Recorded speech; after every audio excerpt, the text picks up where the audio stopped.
Hey everybody, welcome back to another episode of Stop Complaining, Work Harder. Now this is where we give tips and tricks to government managers or private sector people, anybody, based on mistakes I've made in the past. And this is episode 19, so we've done some work here.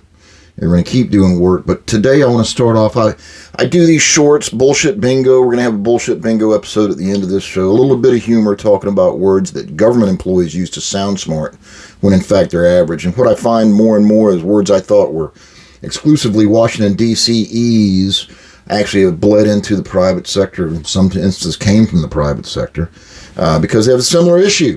People trying to sound smart. All right, so there's nothing I love more than a good discussion, and a good discussion that might help other people understand where we're coming from with this, and one that leads into good, solid management principles is an excellent segue into an episode. So I made a bullshit bingo short the other day about low-hanging fruit. And, I was kind of flipping about it and all this, but, low-hanging fruit whenever a project gets started or there's some sort of effort, the easiest way to get a success, the fastest, cheapest, easiest way to get a success is generally referred to as low-hanging fruit. And what happens a lot in government is you'll go for the low-hanging fruit and claim success and turn around and walk away. Thus endeth the project. We win. We're claiming success because we got the low-hanging fruit. Now, to me, this is a load of horseshit because you want good. Good rarely comes easy. The best never comes easy. Never. If there's anything you can remember, the best of anything never comes easy. And that is a natural fact. For so much in life. But, so I put the short out. If you want to go back and revisit it, I'll make it you can just go back and look at the shorts. I think I hit my 100th video today. This will be 101. So one of the watchers, Metaverse Finance, made a really, really, really good point. And it's contrary to the way I use low-hanging fruit or the way I've seen it used, but absolutely right. He said, and I'm reading from his note, and I want everyone to hear this because it's very important to understand the other side of this. Okay, so what Metaverse Finance said was, you are making things worse by associating a legitimate turn of phrase with something exclusively negative. Okay, low-hanging fruit actually refers to the biggest difference, result, or impact that can be made with the least amount of capital or effort expended. Agree with that? This is often the best way to start any kind of ongoing effort because it can allow for cheap data collection to better estimate future costs and problems. So that's actually an excellent argument. It's an outstanding argument and something that should go through your mind as a manager. And this is really management stuff more so than supervisory stuff, and definitely not leadership. But as a manager, you should be thinking this way, And I agree with everything he said, obviously, except for making things worse, because stating the truth never makes things worse. And even if you disagree with what I see as the truth based on my experience, it is the truth to me because that's been my experience. But this is an excellent argument. Until I get to this last paragraph, this is often the best way to start any kind of ongoing effort because it can allow for cheap, that's the key word, cheap. Now you tell me when anything cheap was good. Cheap data collection to better estimate. Okay, to better estimate future costs and problems. So I'm getting cheap data collection. So dollar store data, Temu data, that's going to help me look forward to estimate, to gamble upon the data I might get in the future. So if you start with something less than perfect, can you end with perfect? If you have less than perfect materials to work with, let's say you're a potter and you make ceramics, and your clay has problems. It has materials in it. Let's say it has 1/4 inch size stones in it. Until you go through and make your material perfect, can you make a good plate with that? Probably not. Probably not. So, and that, obviously that's a metaphor for life, but if you're looking for cheap data collection, you're not going to get good data. By cheap, I relate that to easy. Okay? You're never going to get the best of anything if it's easy. Now, getting good anything may be easier relative to something else. But if you're getting it easier than you thought you would, something is wrong. I can assure you. If you're looking for the path of least resistance, you're not seeing the whole road because you're only seeing the little path of least resistance. You have to look at things holistically. That's my opinion. Now, does that mean that metaverse finance is wrong? No. No, it does not. In many instances, getting the low-hanging fruit may be what you want to do. My point is that easy rarely equals good. It never equals perfect. And it never gives you a holistic view of what you're seeing. And I invite anyone, particularly metaverse finance, to come give me an argument on this. Even send it via private message. I don't care. I like the discussion. I think it's a good discussion to have. I think that whenever anyone sets out to do something, they should have a goal of doing it the best they possibly can. And I think as a manager, as a leader, if you want a good product from your employees, you have to expect a good product for your employees. You have to lay that expectation down from the beginning. You have to say, I have a certain level that I find acceptable.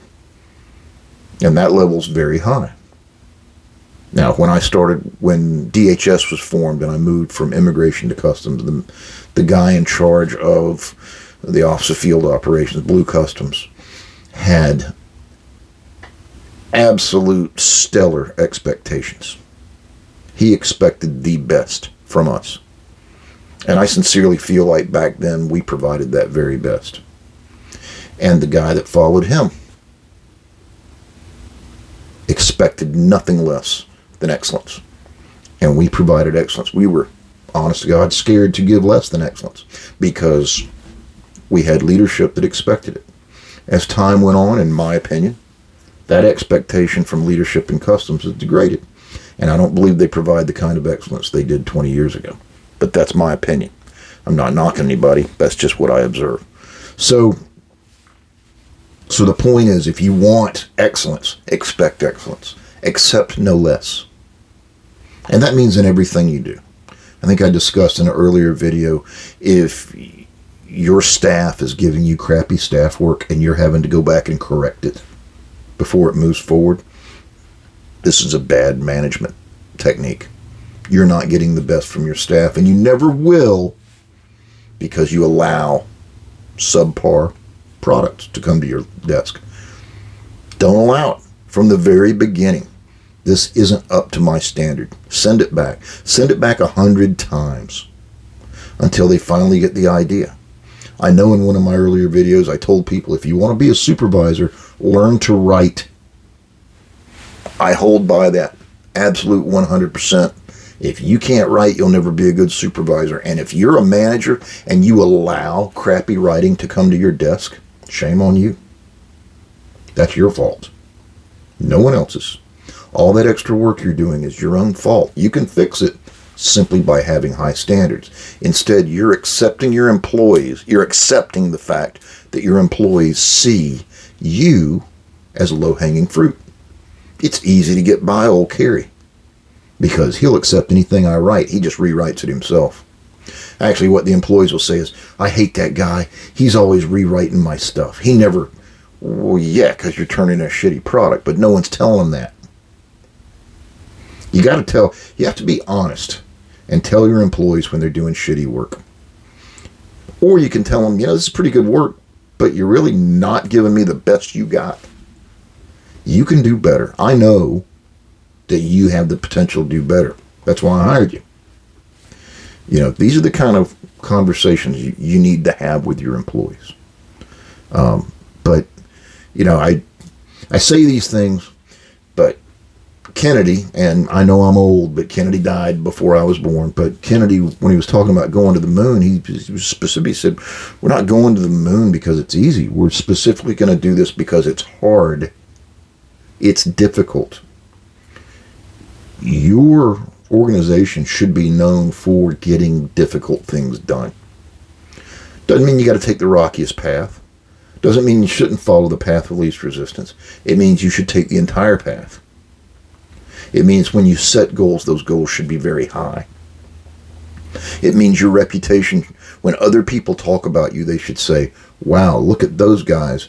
They do some amazing work. I don't know if we could do that. This is what you should strive for. Striving for low-hanging fruit means you're always going for second rate. It means you're always taking the easiest path. And my disagreement with Metaverse is that the easiest path rarely gives you the best data. It rarely gives you the best outcome in the long run. It rarely prepares your team for a truly difficult task when it does arise. So, as a manager, as a leader, my greatest suggestion to you is take on difficult tasks. Take on tasks no one else wants. Prepare your team and let them know, we're going to do the tough stuff this week. That you joined a group of people who do the hardest things. The Navy SEALs didn't get the reputation because they went for low-hanging fruit. They got their reputation because they did the most difficult jobs in the world. No one says, wow, when they built the pyramids in Egypt, they must have really taken the path of least resistance. That had to be simple.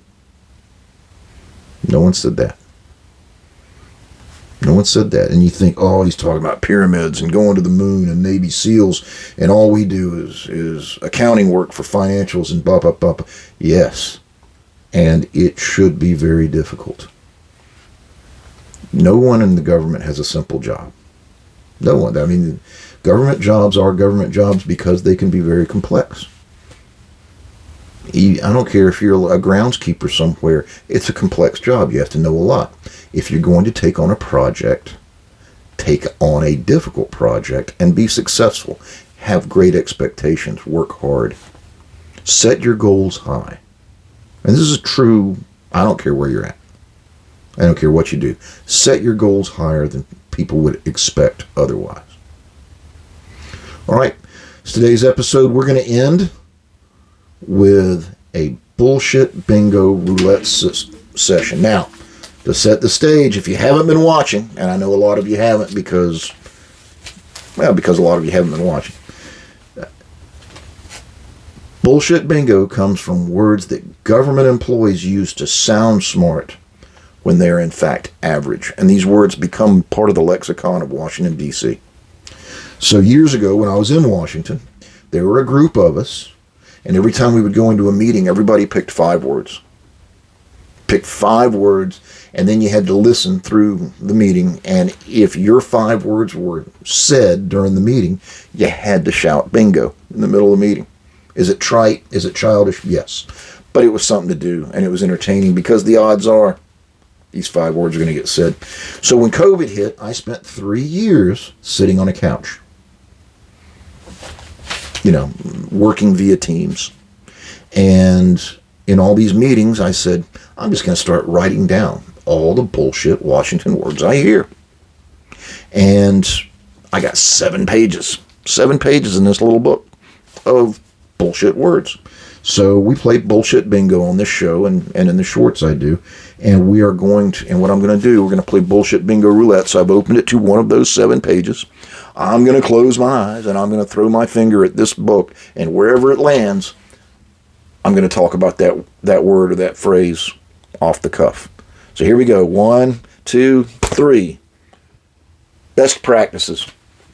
Oh my God, best practices is a great bit of government bullshit. Probably private sector bullshit. Probably across the board bullshit. But what does best practices mean? So best practices is a word, as far as I can tell, kind of hit the lexicon about 10 to 15 years ago in government. Probably long before that, but that's when I noticed it. It's 2026 now, so sometime around 2010, maybe a little bit before that. I don't know, but best practices is generally a phrase applied in an audit or at the end of an audit, or in a paper about things that were successful or things that are going well. So if I go and look at your organization and I see that you do tasks A, B, and C, and I look at those tasks and how you handle them, I'm going to say how your group handles item C is a best practice. And I'm going to write a paper about how you do that, how you handle item C, your procedures, everything. And then I'm going to put it out to agency-wide or department-wide or maybe even government-wide. And I'm going to say, this is a best practice.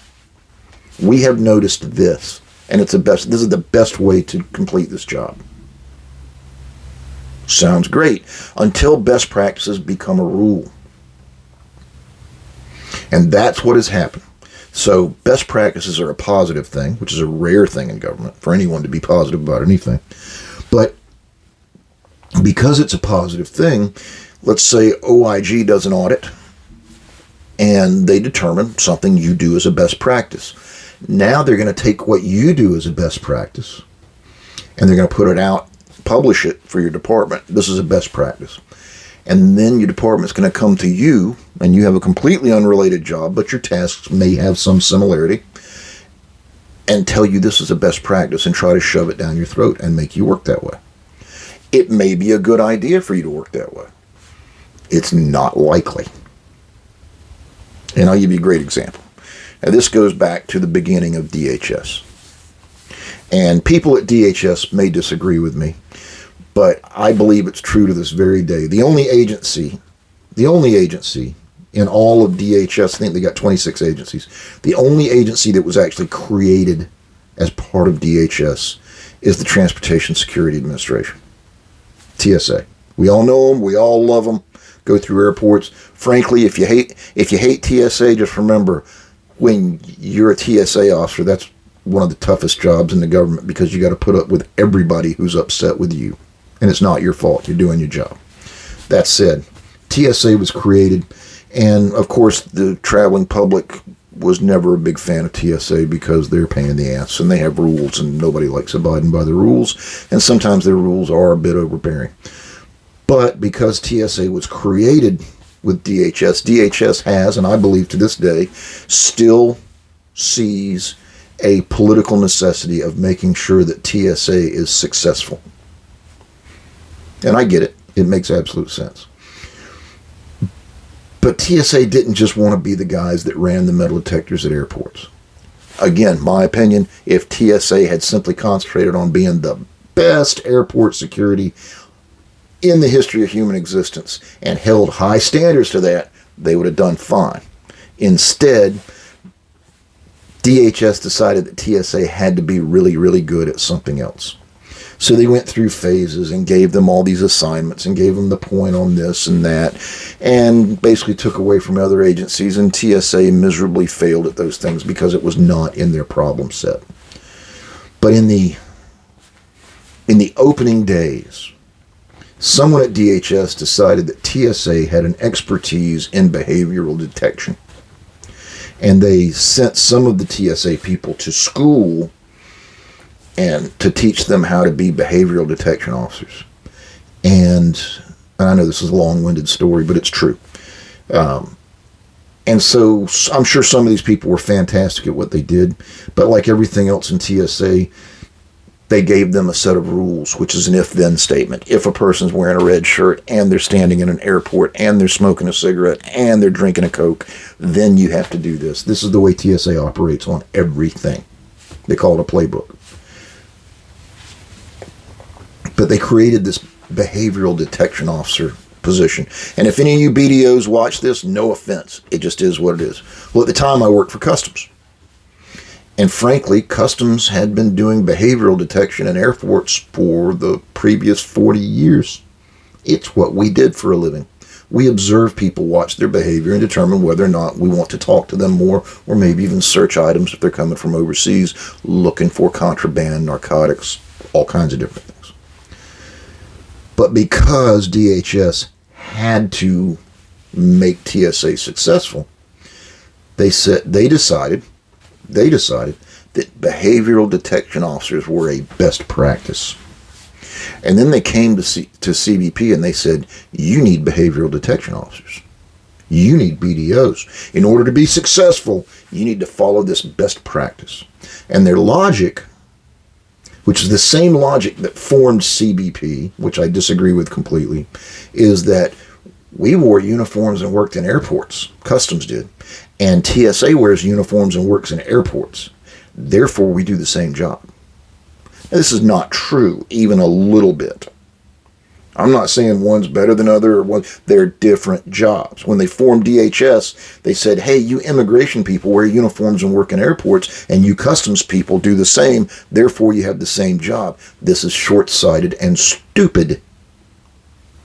And I assure you, the people that work for CBP today, not their fault, it's how they're trained, aren't as good at immigration as immigration inspectors were before DHS, and not as good as customs inspectors were before DHS, because the training has been diluted, because there's no longer specificity in their job.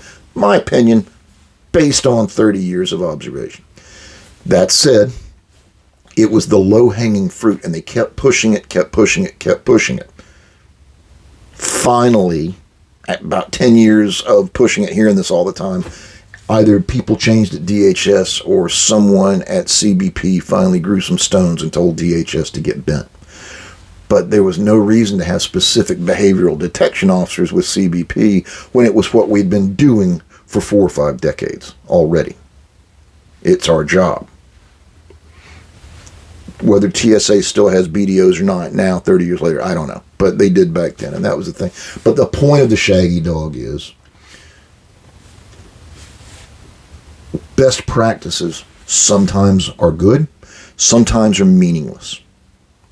But one way or the other, what was a reasonable description of something has become more of a hard and fast rule, which I find to be complete bullshit and not conducive to good management or leadership.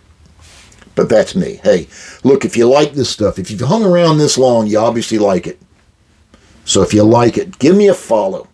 Hit the like button. Hell, hit the dislike button. Send me a message. Like I said, this whole program was predicated on the idea that somebody disagreed with me, and I respectfully had that conversation. I will always respectfully argue with people or just have discussions with people. I love it. That's what we need to have. In order to be better managers, in order to be better at what we do, we have to be able to have these discussions. All right? And, you know, Metaverse Finance, wherever you are, whoever you are, I love it. Send me more critiques. Please do. With that said, give me a follow, hit the like button, hit the dislike button, don't care. And if you didn't watch this long, fuck you.